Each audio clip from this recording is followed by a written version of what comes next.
20 বছর আগে 19 নম্বর জার্সিতে আবির্ভূত হয়েছিল 18 বছর বয়সী এক কিশোর।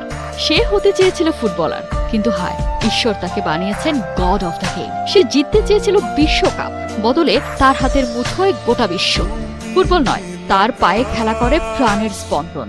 2 দশকের টাইমলাইন, 19 নম্বর জার্সিটা বদলে হয়েছে 10 নম্বর। তবে গোল, ট্রফি, রেকর্ড এসব প্রাপ্তি ও অপ্রাপ্তির হিসাব নিকাশ ভুলিয়ে দিয়ে তিনি হয়ে উঠেছেন সার্বজনীন।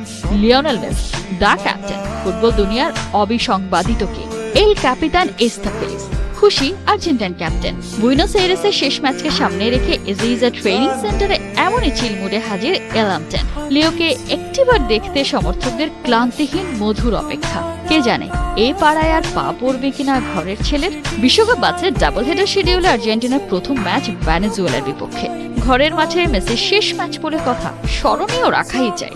দলের সবাই অনুশীলনে বেশ সিরিয়াস।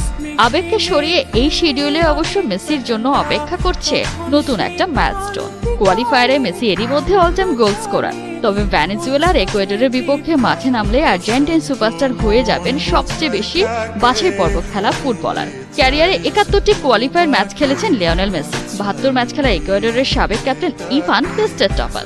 মেসি 2 ম্যাচ খেললে সাউথ আমেরিকান কোয়ালিফায়ারে সবচেয়ে বেশি 73 ম্যাচ খেলার রেকর্ড করে ফেলবেন।